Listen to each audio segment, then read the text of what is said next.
What's up, Temple? What's up, Philly? What's up, world? Welcome to Philly Famous Podcast. I'm your host, Greg Holdsman. The show highlights Philly's most dynamic creators and leaders, and we've featured both legends and up-and-comers from the worlds of sports, music, business, and activism. You can learn more about the podcast, including the 90 episodes that we've published, on our website at phillyfamouspodcast.com. In just a moment, we will talk with one of the legends of the Temple University men's basketball program and an icon in the history of Philadelphia's Big Five, Coach Fran Dunphy. But first, we wanted to take you on a sentimental journey of sorts. From TUTV's Owl Sports Update, reporter Jimmy Freeze takes a fond look back at the extraordinary professional achievements of this amazing man. He's called Mr. Big Five for good reason. 30 years as a head coach in the Big Five, the only man to coach two different Big Five schools, and not to mention the winningest coach in Big Five history. 1:39 on the clock and a foul by Ralchioni, and Dunphy gets 1-1. But Fran Dunphy's impact on college basketball began well before his coaching days. It started more than 50 years ago, 1967 to be exact, as a player for LaSalle under Hall of Fame coach Tom Gola. His time with the Explorers included a 23-1 record his junior year. He was captain and averaged almost 19 points per game during his senior year. Dunphy jumped into coaching at Army as an assistant in 1971, during the same time as another famous college coach, Coach Mike Krzyzewski. After other assistant coaching jobs at LaSalle, American, and Penn, Dunphy finally got the call to be head man at Penn in 1989. In his 17 years with the Quakers, Dunphy became known for his trademark mustache and for winning. Dunphy led the Quakers to 10 Ivy League titles and 3 Big Five crowns. Dunphy's final coaching stop brought him to Temple in 2006, where he replaced Hall of Famer John Chaney. Here, Dunphy continued the tradition of winning with 7 NCAA tournament bids and 5 conference titles. Whether it's his work on the court or off the court with Coaches versus Cancer or with Big Brothers Big Sisters, Fran Dunphy's success and impact isn't always counted in wins and losses. Yet his legacy will always be synonymous with Big Five basketball and the city of Philadelphia. Our thanks to Jimmy Freeze for that story, which was only one part of an engrossing program which celebrates the life and times of Coach Fran Dunphy, and that was produced by TUTV's Owl Sports team. It's called A Fran Farewell, and you can see it in its entirety on Twitter at Owl Sports Update. My guest today is not only a staple in the Philadelphia basketball community, but also one of the most loved and respected human beings in our city. It's my pleasure to welcome on Coach Fran Dunphy to Philly Famous Podcast. Thanks for having me, Greg. I do want you to know that on that film, there was a one-on-one that I was supposed to have shot there at the end of the Villanova game, and I bricked it like crazy. So The front end? The front end of a one-on-one. I made that one other jumper, but I missed that one-on-one, which And you still lost the bothers game? me. Now, we won the game, thankfully. But That's what matters. That's true. Very So true. what happened to the trademark mustache? Why'd you ditch it? Well, I have a big mouth sometimes, and Deontay Christmas was one of our better players that I've ever had a chance to coach anywhere, but specifically at Temple. And after his senior year, he had one course left to graduate. It was in '09, and he didn't finish it that year. And so I was disappointed by that. He came back the next summer, and I said, listen, this is important for you mostly, but it's important for us as Temple University too, that you finish this class so that you can be a Temple graduate. And I said, and if you do that, I have had this mustache for 40 years. And if you get your degree, I'm going to shave my mustache. I don't want to. I've had it a long time. It's part of my identity, but I will shave that mustache. So the rest of that summer, he doesn't finish the class, so I was disappointed. The following summer, in late August, I get this text message from Deontay Christmas, and it says, "Get your razor ready." Sure enough, he had gone back to school, unbeknownst to me, and finished that class, and I was really, really proud of him. But I had to put my money where my mouth was. For good. So I had to step up, and we made it a big deal. And I shaved my mustache in a reporter's segment kind of thing. We put it into a video room, and so many people were there.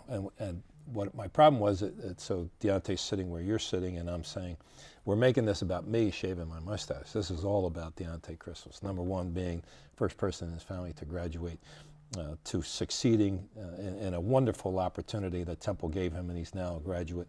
And he deserves to be in the NBA, and because he's a good player and he's a good guy, and it's going to happen for him. And sure enough, shortly thereafter, he made it to the Phoenix Suns and had a great year with Phoenix in the NBA. But I was thrilled to do it.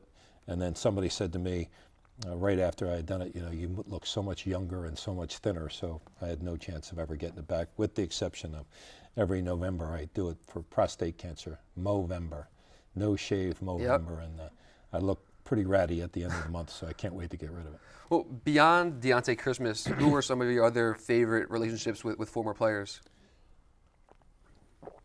Every one of these guys gives you a reason to think great things about the younger generation and the work that they do and how hard they attack life. And so, for example, one of the guys was the first guy that we offered a scholarship to, and that is Ryan Brooks out of Lower Merion High School.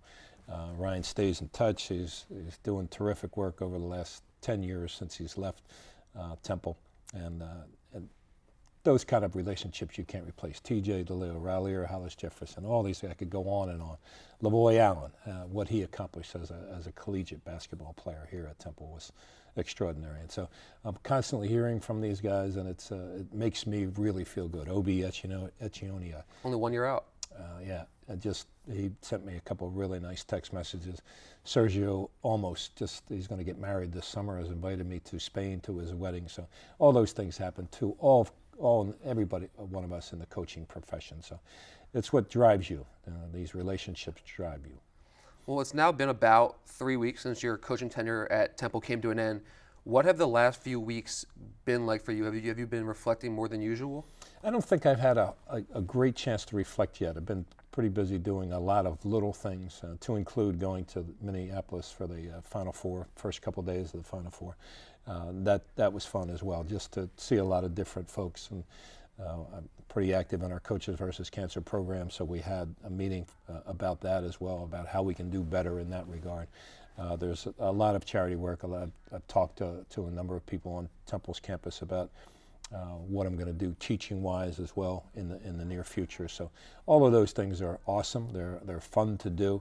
So I haven't had a chance to reflect greatly, but whenever I do, I always think of how fortunate I am to have coached college basketball in the city of Philadelphia at two great universities for as long as I had, and it's unbelievable how lucky I've been.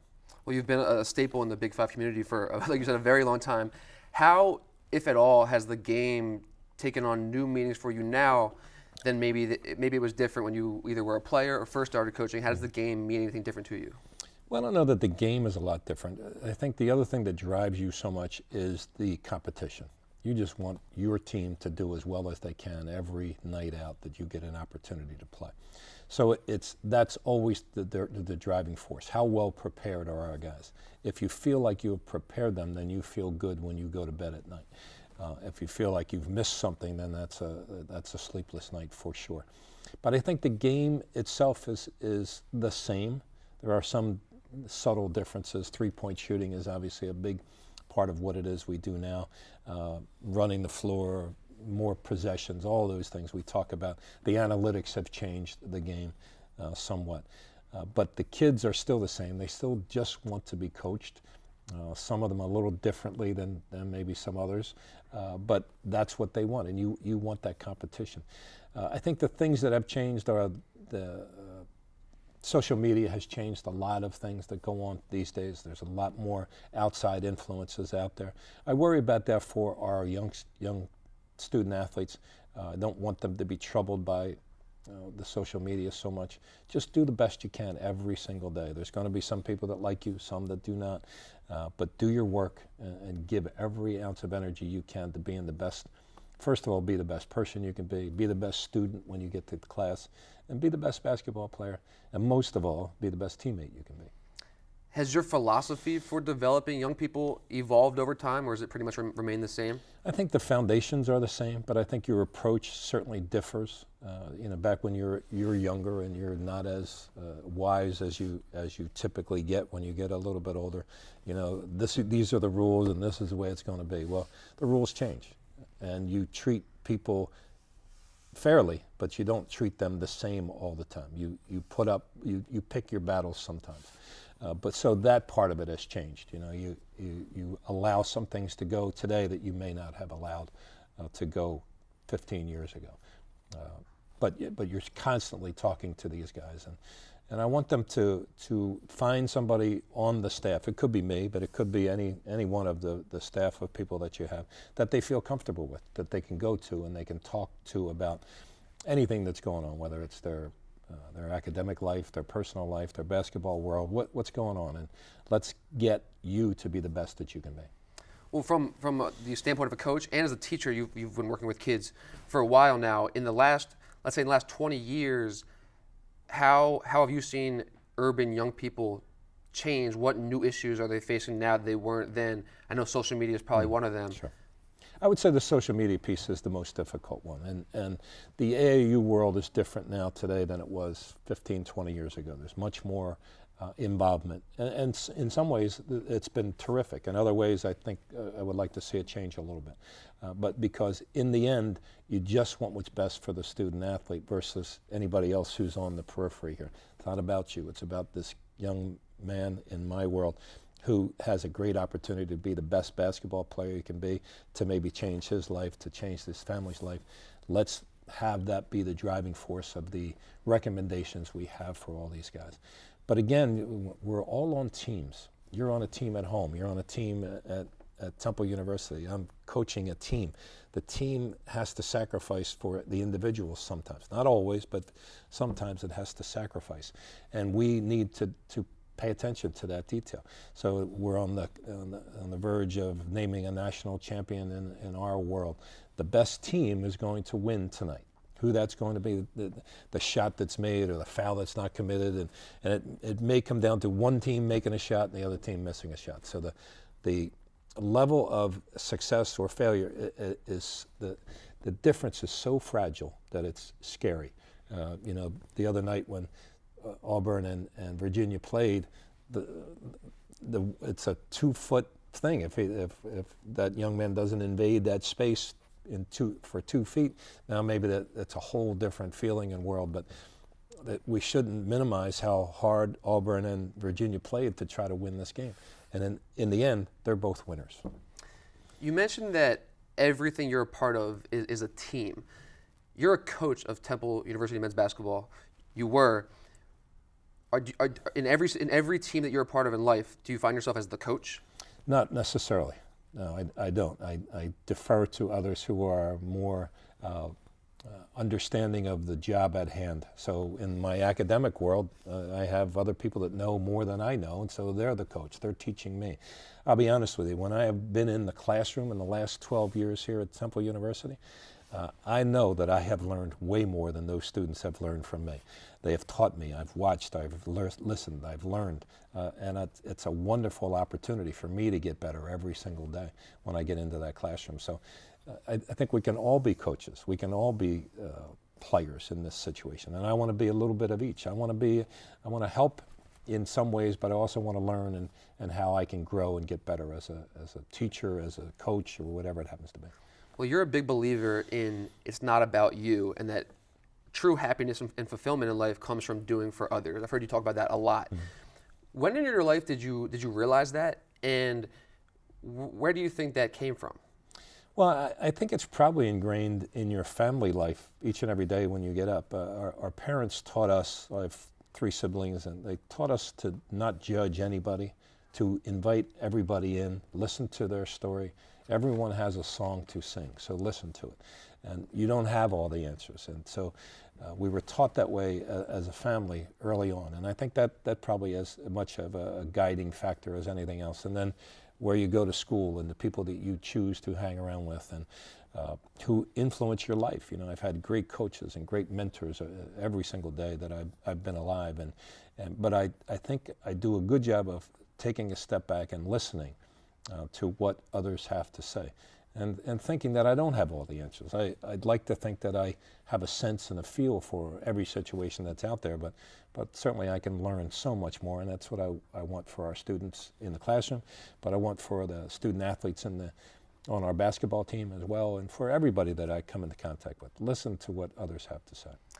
In your experience, how long does it usually take for your student athletes to realize that? You know, there's a 1/3 rule out there. And I think if you have 12 guys on your team, 1/3 of the guys understand it right away. 1/3 of the guys understand it maybe 5 or 10 years down the line. And there's 1/3 of the guys Never do. You know, they're trying, but it just doesn't get into their world as quickly as I would like it, because I think it's going to help them be better. So I think it's that kind of thing. Everybody's not going to get it. Some are going to get it right away. Some it's going to take a little bit while longer for them to figure out. But that's the chore of all of us in our lifetime. Let's figure it out. I've also noticed in my brief time interacting with you that you really try hard to know people's names and to introduce yourself. Why is that so important to you, and how do you always remember people's names? Well, I'm sure I mess up a fair share of it, but there was I tell the story all the time. There was an incident that happened to me when I was coaching at LaSalle, and we played the University of North Carolina, and Dean Smith was the head coach. So I was the third assistant coach out of the locker room to get to half court to introduce myself to Dean Smith and his staff. And that's what we do in our world. We meet each other at half court before the game. So I started to approach Coach Smith, and he said, "Fran, have a great game today." And so I said, "How can this be? How did this guy know my name?" Well, and at the end of the first half, I was, if you saw the piece of paper that I was supposed to write all the offensive plays on and chart how we were doing, it was empty because I was still thinking about how Dean Smith knew my name. So I wasn't much help as an assistant coach that day. But what I'd come to find is he had gone through the press guide. We have these press guides, and I had this big 2-bedroom, 2-bath condo of a mustache back in the day. Pretty recognizable. Yeah. So he said, this guy, he's got a big mustache. His name is Fran. If I say his name, he's never going to forget it. And I never did. But what has happened to me is before each game that I've coached over the last 30 years, I tried to memorize the names of the opposing teams, especially the assistant coaches, who they do a lot of work. They don't get recognized nearly like the head coaches get recognized. So I've gone up to Joe or Bob or Jim or Fred or Jimmy or whatever it happens to be, and I've shook their hands and said, "Hey, have a great game tonight." Now, it's not going to mean as much to them, me knowing their name, meant to Dean Smith knowing my name. But you know what? It's a little bit of a separation that puts you in better stead when you meet somebody, you know, that you knew their name or you knew their children's name. It's just a thing that I think is important, you know, instead of, "Hey, how you doing?" It's, you know, It makes others feel important. It does. It makes you feel comfortable, and that's what I want for others when they interact. Well, beyond that formative experience with Dean Smith, what other lessons that you feel like have shaped you have come from other coaches in the coaching fraternity? I think many have. You know, I think whenever you are an assistant coach and you deal with watching the head coach that you are working with and take little bits of things with you that you were impressed with what they do. So, for example, I coached with Gary Williams at American University for 2 years, 80 to 82. I never saw anybody be that ready to practice and be prepared. So, for example, you wouldn't go near Gary Williams an hour before practice because he was formulating everything he wanted to get across that day. And it was chicken scratch, too. He was the worst handwriter I've ever seen. Because so you looked at it, you had no idea what was on there. But he certainly knew what was going on. But he was prepared. He was way more prepared than the student athletes were. And that was his mantra. He never said it, never talked about it. And in my mind, that's what made him so good, because he was ready. And he might have been sitting on a beach at the Jersey Shore in August, but what he was thinking about was the out-of-bounds play with 3 seconds left, down 1, and how am I going to get my best player of the basketball? But that's the preparation that went into having him be as awesome as he is as a coach. So those are endless stories I could give to you about all the coaches that I worked with. Take a little bit of this, a little bit of that. Listen, I'm looking at the games on TV, and I'm always watching late game situations, how the teams handle that. The long pass to get 1 second left, to maybe get lucky enough to get a decent shot at the basket. So you're learning all the time from others. What has your relationship with Coach K been like? Yeah, it's been special. He was. I tell the story all the time. I was just about ready to get order. I was shooting 81 millimeter mortars in 1970 at Fort Ord, California, and I was just about ready to get my orders either to Vietnam or to Germany. And I got a call from the all-Army basketball team, and they said, "Would you like to try out?" And I said, "Yeah, I'd sure like that." And I was at Fort Ord, and the tryouts were at Presidio up the highway a few hours. And first person I saw was Mike Krzyzewski. So we struck up a relationship there and have had one of those relationships where we're best of friends, but we don't talk to each other a lot. You know, we text, we call every once in a while. We've talked about getting together this summer with one of our teammates on the All-Army team. I have so much respect for him and what he has accomplished. He's had an extraordinary career. I will say, however, that I'm not even a little bit surprised by that because of the quality of the person and the drive that he had. Even in those days, you could see he was something different and special. Who was a better player at that time? I'm going to tell you that I was. Embarrassingly, I'm going to tell you that I was. I don't like to say that, but he will tell you that as well. I was a little quicker. Coach, this is a little more of a complex question. If there was a movie made about your life, what's the one scene from that film that really can't be left out for people to understand who you are as a person? And this can be a specific moment or a period of time. Yeah, I don't know that I have a moment. I don't know that I have an aha moment that makes you different than anybody else. I believe there's a moment, though, that does happen in your life where you're looking in the mirror and you say, you know what, I'm okay. I'm going to be okay. I'm a decent human being. I try to treat others better than I treat myself, and so I think that's the moment I think we all have to reach. That you mentioned it before. Life is not about you. It really isn't. It's about everybody else around you, whether it's your immediate family, your friends, the people that you work with every single day. Make life about them, and when you do, I think you enhance your quality of life 1,000-fold. Because if you worry about you all the time, you're going to have a pretty boring existence. But if you think of how I can help somebody else be better every single day, and listen, we all make mistakes. We do the wrong things on occasion. But if you're really trying to be the best person you can be, I think that's what I hope that I've tried to do. I'm sure I've made some colossal mistakes in my life, but let's try to be the best we can be every day. How has being from Philly helped to shape you? Well, it's really all I've known. I spent 18 months in the United States Army. I spent 5 years at American University in the 80 to 85. But all of the rest of my life has been in Philadelphia. So, interestingly enough, I'm flying back from Minneapolis yesterday, and I'm flying over Philadelphia, and it looked beautiful. It really looked beautiful. Everything about it was the cityscape that was there. It was gorgeous, and see the stadiums and. You see that typically we're always coming over Jersey back into Philly, but the view is spectacular. And there's just so many great people here. You know, are we flawless? No, we're not. We have our own issues here in Philadelphia, but I know there's a great heart and a great soul here, and so I wouldn't want to be from anywhere else. What's your favorite thing about the city, if you had to pick? I think the diversity, the culture. We talk so much about the city of neighborhoods. There's so many different things that are going on here. There's a variety of things we can do.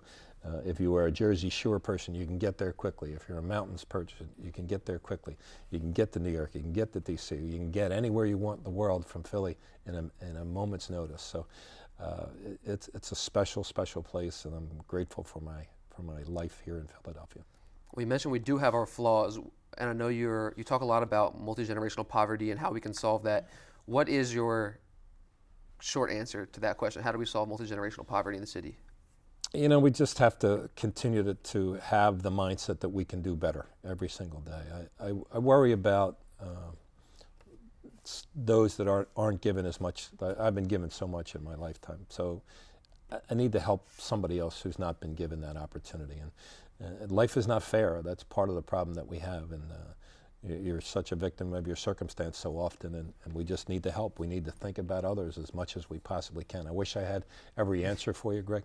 I don't, but I do know that I can work harder and do better and try to find ways that can help those that aren't quite as fortunate as me. What well-known, living or dead Philadelphian do you most admire, and why? That's a long list. That would really be a long list. So I'll use John Chaney as an example. I had a feeling you were going to go there. And I only because I think so much of him as a person. And I answered, somebody said to me, why do you think that way? So a number of years ago, I took the job from John Chaney. He decided to stop coaching, and I was blessed enough to succeed him. Some might see that as, I don't know what you're doing, Dunphy, but you did it. So I did try my best to succeed a legend, which is always something we talk about in our world that we should not do. But one of the first interviews I had, somebody threw a microphone in my face and they said, why are there so many African Americans coaching Division I college basketball and so few African Americans coaching Division I football? And I said, well, I just got the job here. I haven't even formulated a thought about that. But I took a step back and I said, I'm going to give you two names. One is John Thompson, the other is John Chaney. And I think those were two guys that really said, we're going to help change the landscape of college basketball here and give more opportunities to those that deserve it. And so for me, that was a great moment. And I think that these guys have worked so hard to try to make the world better. And I think we need to learn from that. And I think those are important. And to follow up on that, so there just wasn't a John Thompson or John Chaney in college football. That's all they needed was those people who can change the world. Difference makers. They're difference makers, right? And they don't even know it half the time, but the people listen to them because they are understanding of what life is. And they didn't have easy existences as young people, but they made it, and because they worked their butt off to get there. Coach, we're going to wrap it up. Before we do, last question. You have a favorite place to get a cheesesteak in the city? You know what? Pat's and Gino's is always a good spot for me. Back when I was a kid, that was there. So I don't know how long Gino's has been there, but Pat's has been there a long time. It's the original. A number of years ago, when I was in our neighborhood, we'd be a couple guys would be hanging on the corner a little bit, and then the older guys would come over and say, "Jump in the car," and you did. And the destination was typically the Palestra, or it was Franklin Field, or it was Convention Hall, or it was the Palestra.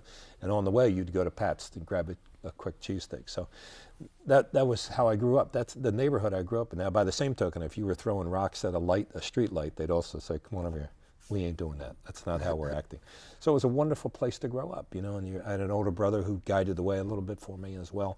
But we all taught each other, and then the older generation teaches the younger ones. So one of the lessons we learned was take care of the younger people and get them a cheesesteak every once in a while. Well, I just interviewed Frank Olivieri, who's the owner of Pat's, so you can check out that episode and the 90+ that we've published on our website at phillyfamouspodcast.com. Coach Dunphy, that was great. Thank you so much. It's always a pleasure. Thanks, Greg. Thank you. Appreciate it, buddy.